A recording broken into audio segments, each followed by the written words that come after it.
I speak today for the voiceless, those who cannot come out of prison to speak for themselves. I did everything an innocent man could possibly do.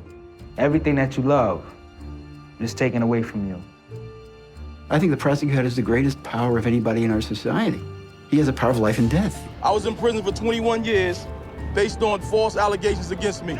You can check me for gunpowder, check my truck. I didn't shoot anybody, I don't have anything to do with nothing. If the prosecutor doesn't have integrity, if the prosecutor is gonna seek convictions for the sake of seeking convictions, wins on your chart, the prosecutor is dangerous.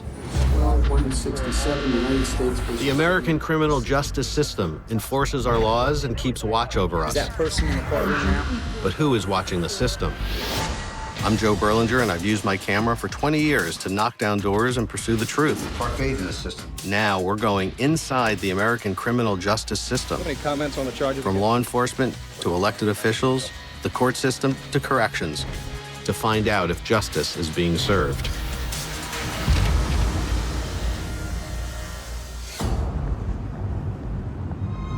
We're headed over to Brooklyn, where in the last couple of years there have been a number of high-profile exonerations of the wrongfully convicted based on police and prosecutorial misconduct.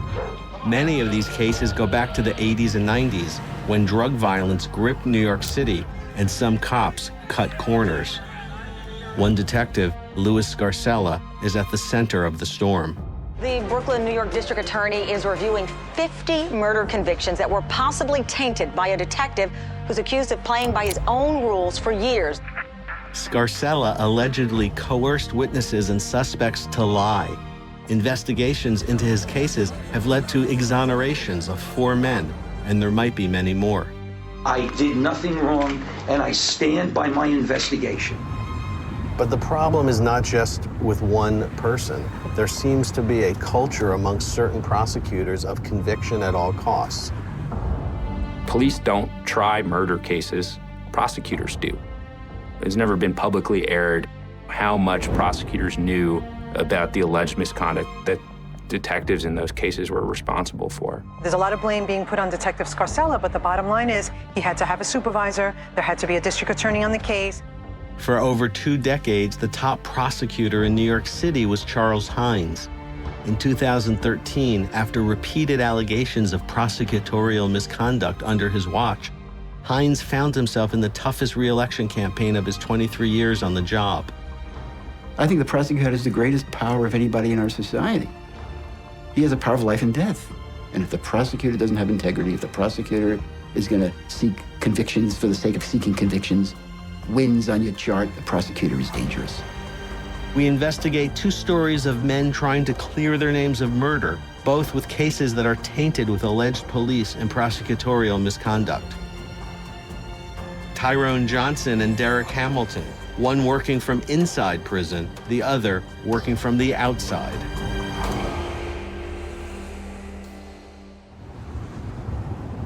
So we're headed out to New Haven, Connecticut, where we're going to meet Derek Hamilton. Derek was accused of a murder in Brooklyn in 1991. Problem is, he claims he was in New Haven at the time, and yet he spent 21 years in prison for a crime he claims he didn't commit. Derek's case is one of the cases handled by Detective Louis Scarcella that are under review by the Brooklyn District Attorney's Office. He's out on parole because the parole board is sympathetic to his claims of innocence, but he still needs to go through a legal procedure to clear his name. Hey, how you doing, man? Nice to meet you. How are you? You know, I appreciate you coming out, man, to the story. This is my son, Davon. Nice to meet you. How are you? My nephew, Carl. How you doing? Hey, man. How's it going? You were only 6 when he went in, right? Yeah, I was very young, you know. Ironically, I was about that age, and when he came on, my son was about the same age. So you can imagine the type of emotional situations. You know, you got to think of the fact that, whatever he went through in school, I wasn't there. Every grade that he passed, any graduations that he went through, I was deprived of that. He was deprived of that. Yeah. How did you maintain your sanity? I'll tell you a story, right? There was a guy that used to bang on walls in the prison, and the walls would vibrate. It sounded like bombs dropping. And I used to say, look, man, what are you banging on these walls for? Stop the damn banging. And he says, you know what? This keeps my sanity, banging. You read law books, that's what keep your sanity. You keep reading the law books, I'm gonna keep banging. So I say, hey, well, could you knock it down a little bit? You know what I'm saying? Because you can't tell somebody what to do. So for me, fighting this case, reading law, understanding law kept my sanity. Only 25 years old in 1991, Derek Hamilton had a troubled history with the law. He had already served 6 years of a 32.5 to life sentence for manslaughter. He received an early release under a plea agreement and was starting a new life in New Haven, Connecticut. He had taken some money left to him from his father to buy a hair salon. That January, a man Hamilton knew named Nathaniel Cash was shot and killed in Hamilton's former Brooklyn neighborhood. Cash's body was found in front of the apartment building where he lived. The victim's girlfriend, Jules Smith, spoke to crime scene detective Louis Scarcella and his partner, Frank De Luisa. But because she was on parole at the time, Jules Smith told the officers her name was Karen Smith to protect herself.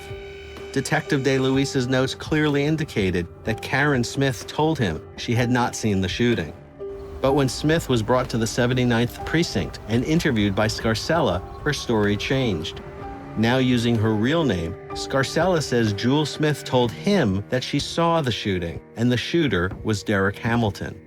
Hamilton was doing renovations in his hair salon in New Haven, Connecticut, when Detective Scarcella showed up looking for him.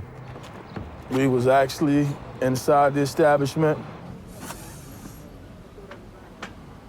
We used to have stations, lined up right here. I actually seen a uniformed cop first, walk to the door. They came in, asked for my identity. I gave it to them, and that's when the cops said, get on the wall. While I was on the wall, Detective Scarcella came over right here, kissed me on the side of my cheek, said, LG, motherfucker. LG meant Lafayette Gardens Housing Projects, where I grew up at. Then he said, you being arrested for the death of Nathaniel Cash. When we got to the Union Avenue police station, is when he had his interrogation.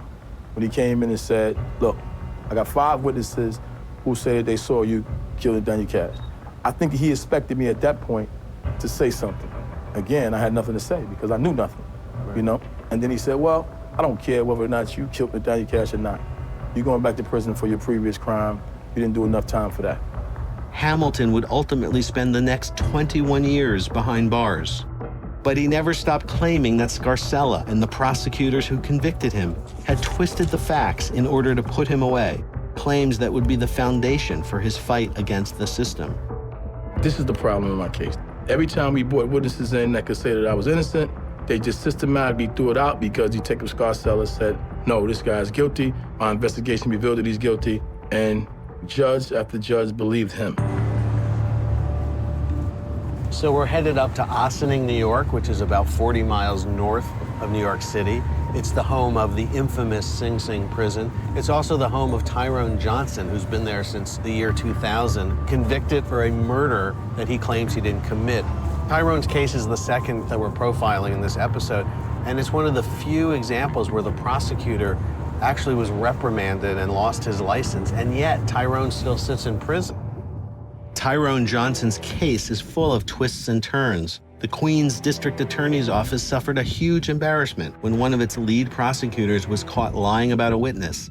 There were even allegations the judge was helping the prosecution's case. You acknowledge that those conversations took place. But none of that controversy prevented Tyrone Johnson from being locked up with a 20 to life sentence.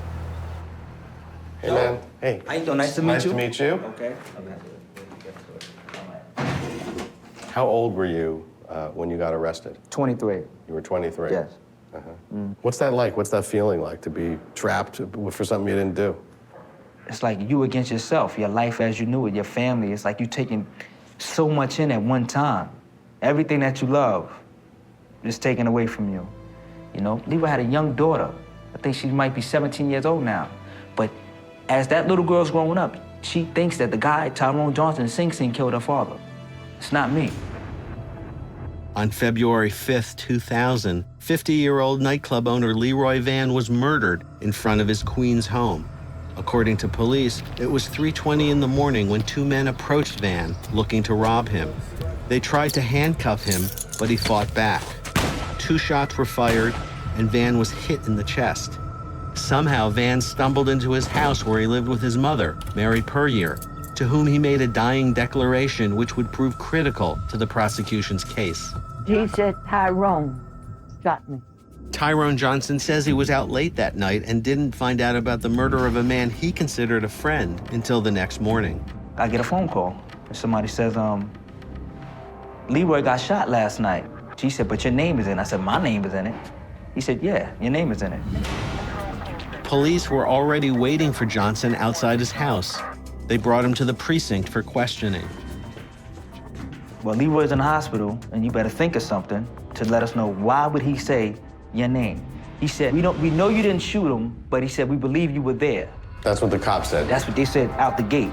I told him, well, you can check me for gunpowder, check anything, check my truck, check everything. I didn't shoot anybody, I don't have anything to do with nothing.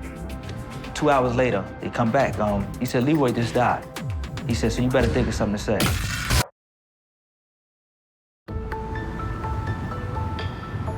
So we're heading over to Queens. We're going to meet Tyrone Johnson's wife, CHIANNE, who used to be a police officer. And interestingly, they were childhood sweethearts, broke up, but then got to know each other again after Tyrone went to prison.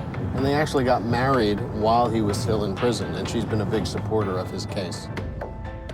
Tyrone Johnson's case is one of the most controversial instances of prosecutorial misconduct in recent memory. But he's still languishing in prison, serving 20 years to life for a murder he says he didn't do. Hey there, I'm Joe. Nice to meet you. So tell me what he was like. He was a real gentleman. And he lived a few blocks from here. I live on the other side of Queens. So after school, he would take me home. What do you think Tyrone would be doing now if this never happened? Well, he was doing acting. He did a couple of plays, and he was in acting school. So maybe he'd be in Hollywood Some type now. of entertainment, yeah. That's his son, Tyrone. He lives in Virginia. How old is he now? 18. Has he seen his dad? Yeah, he comes every couple of months. What does he think? Yeah. I mean, he grew up with his dad in jail, right? Yeah, and you know, he's been told, you know, Tyrone's in jail for murder, so he assumes maybe he did it. But now he's older, so he's just hoping he gets out soon. Yeah. As the investigation began, all the police had to go on was Leroy Van's dying declaration, as told by his mother, Mary. He said, Tyrone shot me. 14 years later, we go to the crime scene where Leroy Van and his mother, Mary, lived in Jamaica, Queens. We meet with the current owner of the house, Keith Schell, who knew Leroy and his family closely until Mary died in 2004. That night, I got a call from Leroy's daughter telling me that they shot Daddy. And I said, I'll be right there. And this is where he got shot. And he crawled, well, he stumbled all the way up into the house, came into here. And this is where he collapsed. And Mary was in the bed. And that's where he told her that they shot him. This is not a stranger. This is a man that treated me like a son. This is a man that I looked up to. Leroy. Yeah. Like, he had like a lot of young guys coming in and out of his after hours club. So I kept the peace, you know. If you wanted to explain why... He would say my name? Yeah. He got into a dispute with some guys that I grew up with. I knew them. Leroy said that they were gambling the night before, and the guy said that he took some money from him. Leroy said that he didn't owe him nothing. And he told me, his last words to me was like, I've never been extorted, and I'm not gonna start now. He said, I don't owe them nothing. But I do believe that someone that he knows through me did that to him. And he was saying my name to identify who these people were. Tyrone claims that Leroy Van's dying declaration was Tyrone knows who shot me, but his mother misunderstood it as Tyrone shot me. It went from Tyrone knows about it to Tyrone shot me. Yeah. Just weeks into the investigation, the police get a break. Daniel Small, in custody for another crime, said that a guy known as Phantom confessed the murder to him. Daniel Small ID'd Tyrone Johnson in a photo lineup as being Phantom. Was that your nickname then? No. So he was just making it up? No, Phantom is somebody that I know. But yeah, this guy made this up. 2 days later, police showed up at Johnson's house. They called my mother to the precinct. I took her right over there with my mom. They called me to the interrogation room again. I never forget the last thing I did, I shook Charles Morrison's hand. This is my arresting officer. And the door closed. And then another officer came in and he said, take your shoelaces out. He said, you're under arrest for the murder of Leroy Van. And I heard my mother crying down the hall. That was it. In a bizarre turn, Daniel Small, who only days earlier ID'd Johnson as the killer, was himself killed in an unrelated incident, and police were left without an eyewitness. This is the guy that has to come into the grand jury. You don't have a witness. So now what? Go out, find me a witness. This is where Henry Hanley comes into play at. Police returned to the crime scene and found a neighbor who lived across from Leroy's house, Henry Hanley. Henry lived in this house. That's what his aunt told me.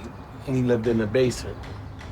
Investigative reporter Joaquin Sapien wrote a series about prosecutorial misconduct that took a look at 30 cases in New York City, including Tyrone Johnson's.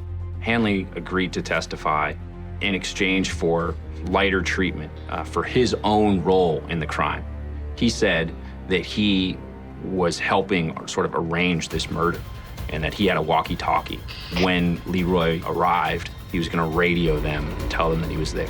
The first time I seen Henry Hanley in my life was when he took the stand against me. He said he knew me for 2 years. He said that you guys knew each other. Yeah. And that you were part of a robbery plot together.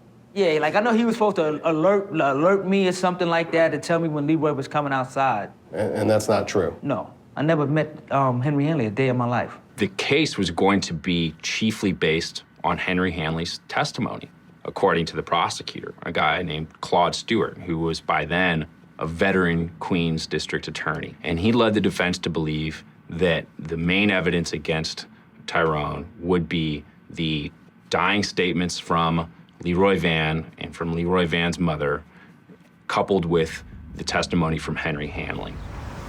Prosecutor Claude Stewart waited until the day before the trial to share a critical piece of information with Johnson's lawyers, a police statement from SHANISE Knight, Henry Hanley's aunt. Hanley lived in her basement. And what she told police sounds much different from what Henry Hanley says that he participated in. SHANISE Knight told investigators that she saw a man who was significantly taller than Tyrone Johnson confront the victim, Leroy Van, minutes before the shooting. So Shanice saw a 6'2" guy eye to eye with About Leroy. 200, she said he weighed about 230 pounds. And how much did you weigh? 135, I'm like 160 now. And you're like 5'7". 5'7". Police showed SHANISE Knight a photo lineup with Tyrone Johnson in it, but she could not identify anyone. SHANISE Knight not only says that the description of the killer is much different than what Johnson looks like, but she also says that Henry Hanley was asleep in her basement at the time of the shooting. Johnson's lawyer wanted to call SHANISE Knight to the stand, but he couldn't find her. They asked Claude Stewart for help finding her, but Claude said he couldn't find her either. The judge, Jamie Rios, also asked Prosecutor Stewart if he knew the whereabouts of SHANISE Knight. Again, Prosecutor Stewart said he did not know. So my lawyer, Alan Brenner, asked for more time. He said, we need time to find this witness. Judge Rios said, we're gonna proceed. Justice Rios knew how important SHANISE Knight was to me. But Prosecutor Claude Stewart did know where Knight was. He was lying to the court. So the trial proceeds without SHANISE taking the stand, and Tyrone is convicted. Prosecutor Stewart had just committed one of the most common and potentially damaging forms of prosecutorial misconduct, the Brady violation. We refer to this evidence that is favorable to a defendant as Brady evidence.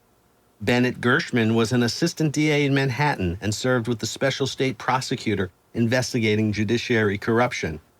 The prosecutor isn't trying to win a football game. The prosecutor is not a partisan. The prosecutor is a minister of justice. So if the prosecutor has evidence that might be helpful to the defendant, the prosecutor has a constitutional obligation under due process, and one of the principal ethical obligations to disclose that evidence to the defense.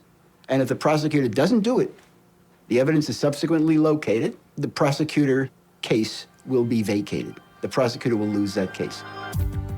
But Prosecutor Stewart won his case and had Tyrone Johnson convicted, while SHANISE Knight sat at home just a few miles away with information that might have proven his innocence. In July of 1992, Derek Hamilton was on trial for the murder of Nathaniel Cash. Hamilton's case has a big similarity with Tyrone Johnson's. It came down to the alleged eyewitness testimony of one person. In Hamilton's case, her name is Jules Smith. The police say Smith ID'd Hamilton as the shooter, but it isn't so simple. What the defense doesn't know is that Jules Smith is actually the same person as the woman who called herself Karen Smith at the crime scene and told Detective Frank De Luisa she didn't see the shooting. The fact that she gave two different names and two different versions of events would have raised serious red flags at trial about the reliability of her ID of Hamilton as the killer. Smith said, "You didn't do it," Yes. right? And then she went to the police station and said, "You did do it." Yes. So what transpired to make her change her testimony? I don't know what happened in the precinct because I wasn't there. All I can tell you is what they said happened. According to Jules Smith, she said that when she went to the precinct, they told her she was going to jail for Nathaniel Cash murder unless she said, "I committed the crime." Told her she would never see her kids again. So she said, "I did exactly what they wanted me to do." They said, "Say this, sign the statement." She said that's what she did. The fact that Jules Smith first told the police she'd never seen the crime never came out of trial. And the reason why I didn't come out of trial because the statement she originally gave was under alias name. When my lawyer, George Scheinberg, asked the prosecutor, was Jules and Karen Smith the same person? The prosecutor, Ann Gutman, admitted that under oath that they told my lawyer they did not know. One man could have cleared it up, Detective Frank De Luisa, who took Smith's first statement, but he was not called to testify. What would the jury had done had they knew Jules Smith just told the cops that she didn't see anything? Hamilton was also counting on alibis from people he was with in New Haven, Connecticut at the time of the crime. My lawyer said that one witness, Alfonso Dixon, was in the hospital, was ill. He had a doctor's note to establish that and couldn't make it to trial. The other alibi witness that he noted, Kim Freeman, was afraid. She had received a phone call a few days earlier, said that if she came and testified, they would kill her. With no alibi witnesses and Jules Smith now testifying that he was the killer, Hamilton was convicted of murder in the second degree. But before he could be sentenced, Hamilton appeared to catch a break. The prosecution's star witness, Jules Smith, recanted her story, saying Detective Louis Scarcella had forced her to name Hamilton as the killer. Smith was called in front of a judge. When Smith came in, she said, "No, I didn't witness the murder, and y'all know I didn't. You people made me say this." But Scarcella testified Smith was only changing her story now because she was scared of Hamilton. The judge sided with Detective Scarcella, throwing out Smith's recantation. Hamilton was sentenced to 25 years to life in prison. The prosecutor said this case boiled down to one thing. What did Jules Smith tell the police immediately at the crime scene? And they lied to the jury. Derek Hamilton believes that the absence of Detective De Luisa from the trial is proof that prosecutor Ann Gutman was covering up the truth about her star witness, Jules Smith. I believe deeply in my heart that Ann Gutman knew that Karen Smith was Jules Smith because of her actions. She didn't call the detective at trial that Karen Smith gave the statement to. He was on record as the arresting officer. Why wouldn't you call the guy? Because you knew had you called him, my lawyer would have asked him a question. Did you take this statement and who was Karen Smith? We reached out to Prosecutor Gutman and the Brooklyn DA's office for an interview, but they declined, saying that they don't discuss individual cases until a decision has been made. If this case boiled down to what Jules Smith first told the cop, then I shouldn't be sitting here convicted murder on parole.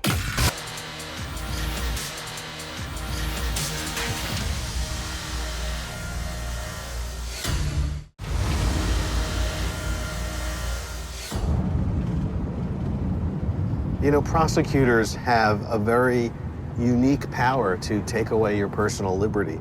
And you want to believe that prosecutors always act with the intention of seeking the truth. But sometimes prosecutors are blinded by their desire to win, to convict at all costs, and that can lead to wrongful convictions.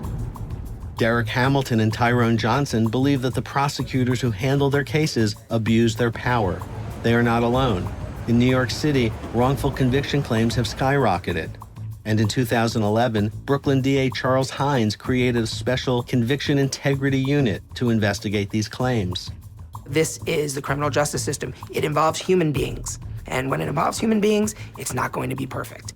Taylor Koss is a criminal defense attorney who was assigned as one of the first deputy DAs to the Conviction Integrity Unit. It's really easy for a newly elected district attorney to come in and say, I'm establishing a conviction integrity unit. But what Mr. Hines was doing was different. He had been serving for well over, for 20 years in Brooklyn. And he said, I acknowledge I might have made mistakes. And by I mean the hundreds and hundreds of ADAs who have worked for me.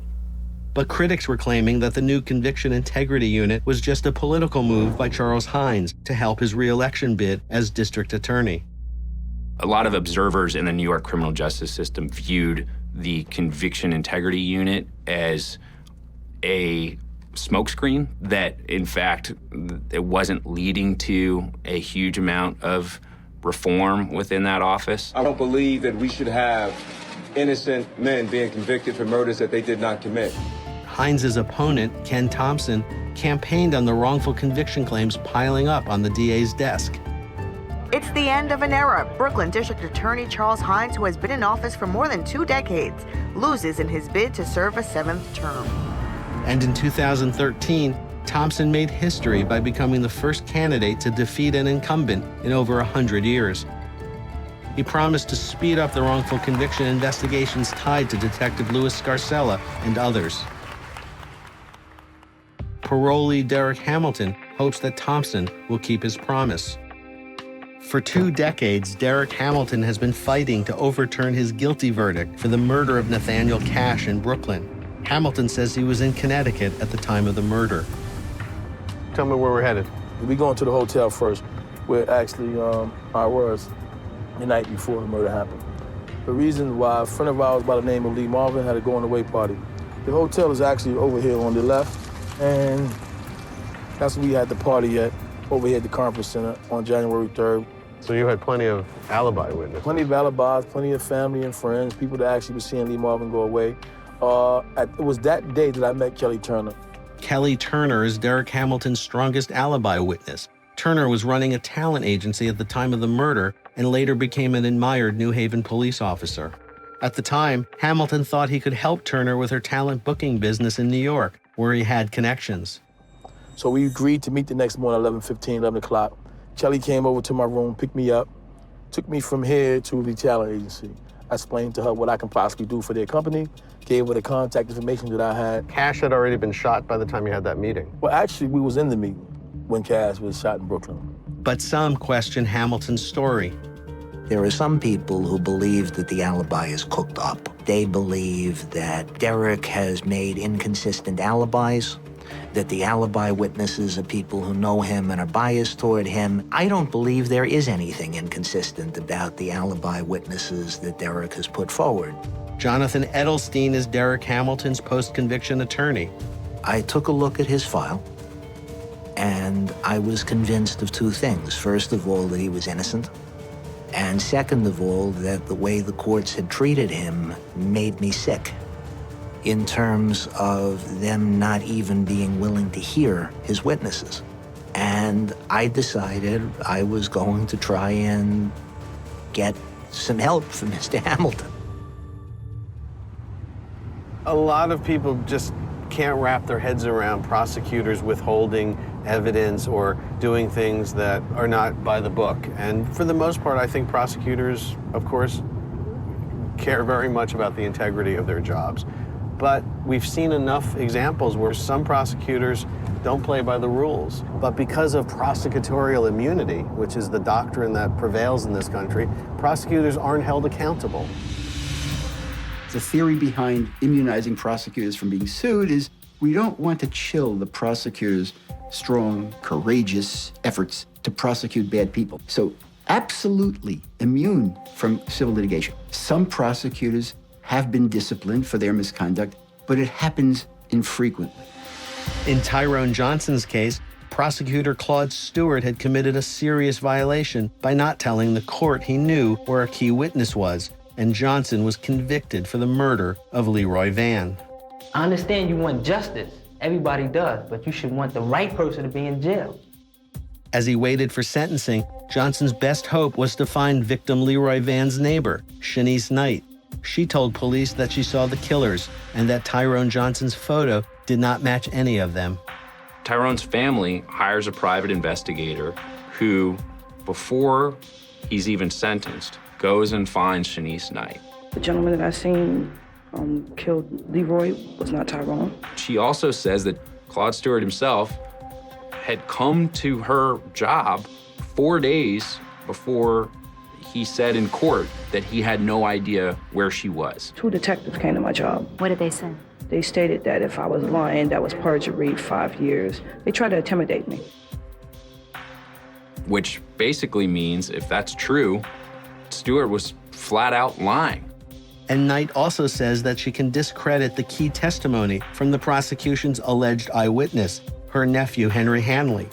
Knight said Hanley was in her basement, asleep with his girlfriend, when the shots were fired, and she woke him up to tell him. So she signs an affidavit to that effect, and they're able to file an appeal based on that, and the whole thing just blows up.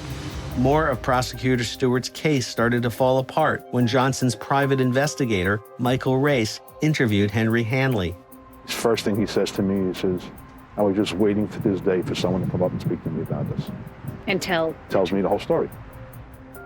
Hanley recanted his testimony, saying that after being arrested for a probation violation, detectives pressured him to identify Tyrone Johnson.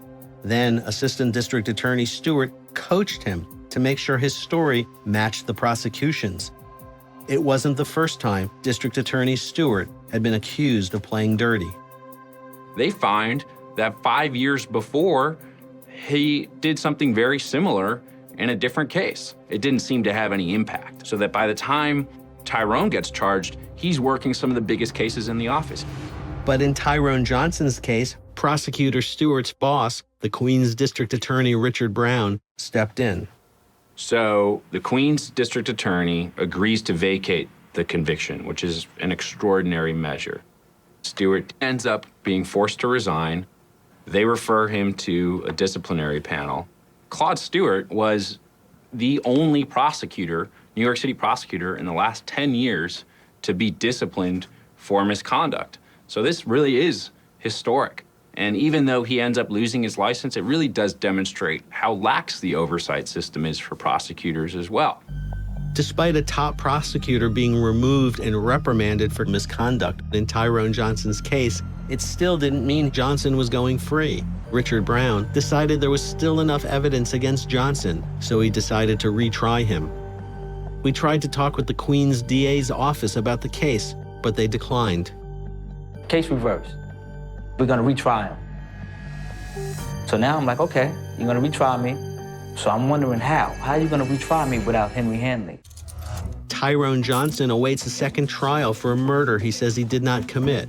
After prosecutor Claude Stewart was forced to resign over misconduct, the Queens District Attorney assigns one of his top assistant DAs to the case. They assign the case to Eugene Riebstein, who is a senior district attorney, very well-respected guy, sort of showing that they mean business. The second trial begins in July of 2003. Jamie Rios is the presiding judge again. Eugene Riebstein visits the prosecution's former star witness, Henry Hanley, who is in prison at the time.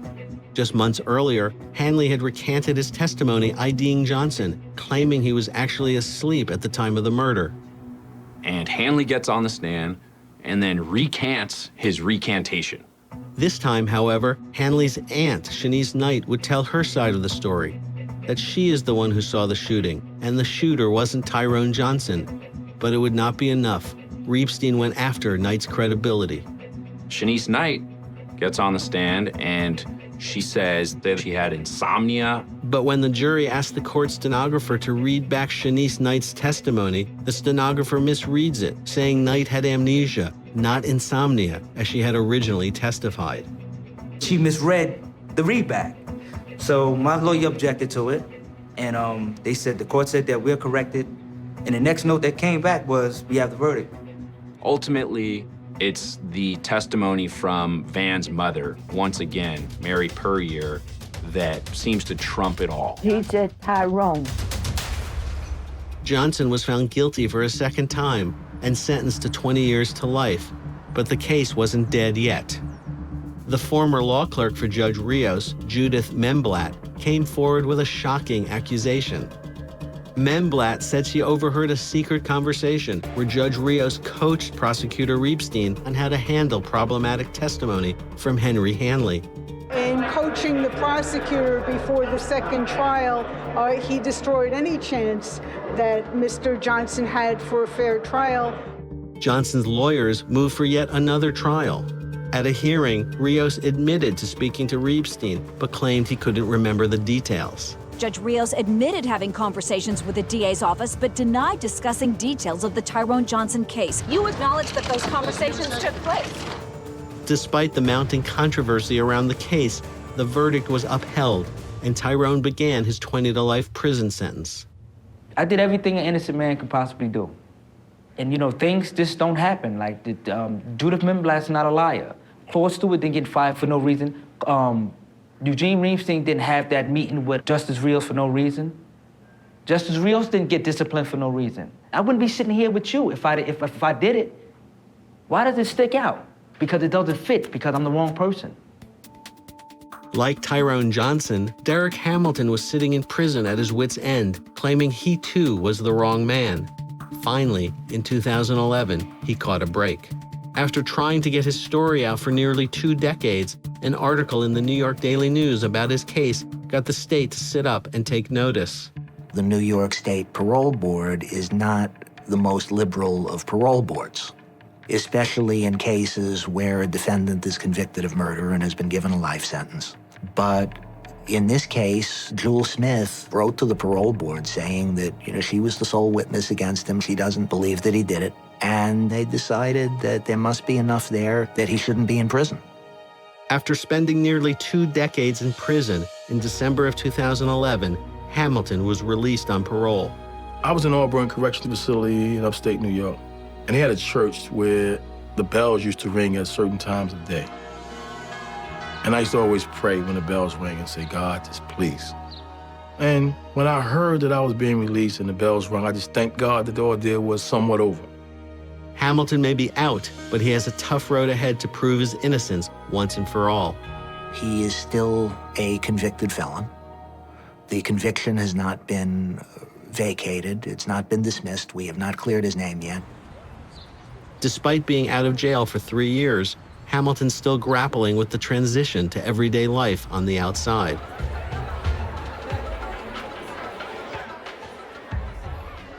Actually, I'm trying to learn to celebrate birthday parties. It's kind of hard. When you deprived of them so long, I'm kind of like, what's the big deal about a birthday? His hardest part is just adjusting. This is all new for him. But we as family, we have to also struggle with him and give him time to get back, because it's gonna take a lot more time. The most amazing feeling was to get that call and them say, he's coming home. I think I was like, are you serious? Y'all playing games to me. But yes, amazing. I'm sorry. You got a good sister. It's okay. Love you, girl. I'm here with you now. I'm home now, and I'm still trying to get myself out of parole. I'm still trying to dig myself off of parole. I've been home and I've been doing the right thing. I just want justice. Tyrone Johnson is still on the inside, and he too is looking for justice. His wife, CHIANNE, is helping him gather evidence that might be the key to getting out. You have a call from an inmate at Sing Sing. Hello? Yeah.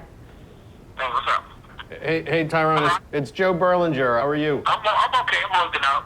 Yeah, so under the circumstances, I'm okay. Yeah, we've been talking to your wife, and she's been telling us what's going on. What are the next steps here in fighting your case? You want to test some DNA? Right. Tell me about that. So they found a hat.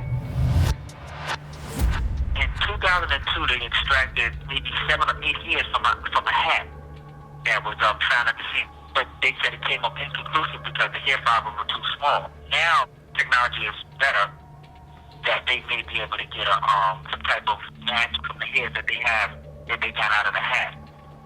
Yeah. And I'm sure if someone killed someone, you probably got in trouble before, and their DNA is in the database of DOC. 60 seconds remaining.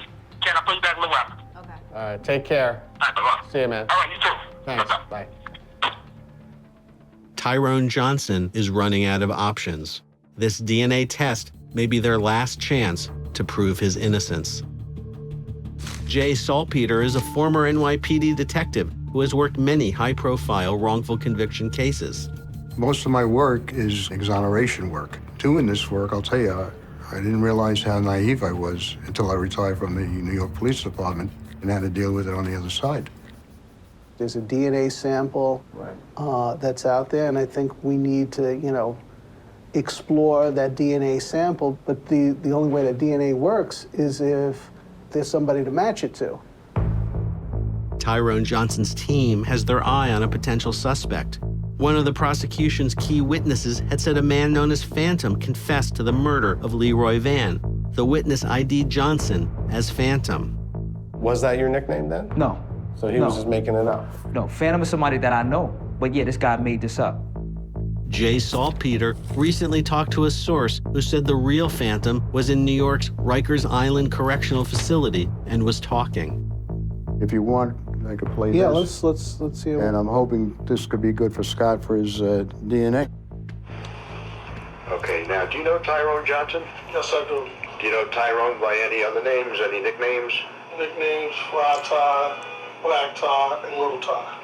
Okay, have you ever known Tyrone Johnson to go by the name of Phantom? Not at all. Now, I'm going to show you a photo of this person. Do you know his name? Yes, I do. What's his name? His nickname is Phantom. Do you know his real name? No, I don't. Okay. Did you ever have a conversation with Phantom regarding the death of Leroy Vann? I never personally had a conversation, just heard him bragging. And what did you hear him saying? He took care of old man Leroy. Always disrespecting and he took care of him just because he wanted to rob him. You wanted to rob him? Yep. Now, when he said he took care of him, did he go into specifics of what taking care of meant? He killed him. That he killed him. Okay, thank you very much. I think this helps Phantom, who always was in the police reports, is back in Rikers Island, and now he's sending out messages to Tyrone's wife that he wants to talk to somebody. There's a good chance he either did it or he was with who did it. Yeah, a few days ago, somebody told Ty that he was saying, I'm not doing that time for him. He wants to do something, but I mean, how else is he going to help? Right. I mean, that almost more sounds like he did it. We need to focus on this guy and the hat. Phantom's in on a DNA case when he's got to give a sample anyway. We think he was there, whether he pulled the trigger or whether he saw who pulled the trigger. I think that's critical for, in how we go forward. Let's see what he got to say. All right, so I think that's a plan. While Johnson is stuck on the inside relying on his team to get him one more shot at a fair trial, parolee Derek Hamilton fights the system on the outside to prove his innocence. These days, Hamilton works as a paralegal. Today, he's heading to the office of his defense attorney, Jonathan Edelstein. For me, coming right out of prison and getting a good job with prominent lawyers, it's a dream come true. It's what I wanted to do before I went to prison. That's what I'm able to do now. How you doing? All right, and so? Okay. Now just give me a summary of what issues were raised. I got you. Thanks a lot. Yep, no problem. To find a man with compassion, a man that understood your struggle, really made a difference for me. That is that guy behind me. That is that guy behind me. And he basically gave me the courage to have my family go out and picket signs and, make them go out and fight to get the media involved. But I think the only way that you can level the playing field is by having people that's willing to fight corruption. What do we want? Justice! When do we want? Now! It's time! Hamilton may actually get his day in court and the chance to clear his name. On January 15th, 2011, for the first time in New York history, an appeal court ruled in favor of Hamilton declaring that an innocence claim alone is enough to merit a second look at a conviction. If you can show by clear and convincing proof that you are innocent, you're entitled to have your conviction vacated and your charges dismissed. And we'll have the opportunity to call Detective Scarcella back and confront him now as the roll copy is. I speak today for the voiceless, those who are illiterate, those who cannot come out of prison and speak for themselves. I was in prison for 21 years based on Detective Louis Scarcella false allegations against me. This is not one case. This is not two cases. It's 1 and 2 cases too many. They asked us to wait. How long must we wait for justice?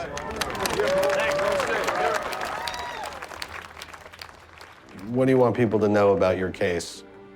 I would never, ever admit to a crime that I didn't do, and at the same time, that's my friend that I'm in prison for.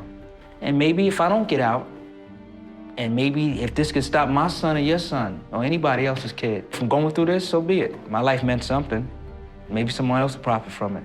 Prosecutors possess a huge amount of power. When they abuse that power, there's no one out there holding them accountable. In my case, it seemed to me as if the political machine of keeping me in jail, the judge, the prosecutors, and, was all working together. The professional disciplinary mechanism against prosecutors is a scandal. It's a paper tiger. Prosecutors don't get disciplined. Ironically, in some of these offices where the prosecutor is tough, hard-nosed, and violates rules, the prosecutor gets promoted. If you're innocent of a crime, call your lawyer. Don't never open your mouth for anything, because what they're gonna do is they're gonna make a story around what you said just to prove you guilty. They don't care if it makes sense or not. This is my life now. I can't just walk away and act like this didn't happen. They made me into an advocate that I wasn't once. I am an advocate for the wrongfully convicted now. That's who I am.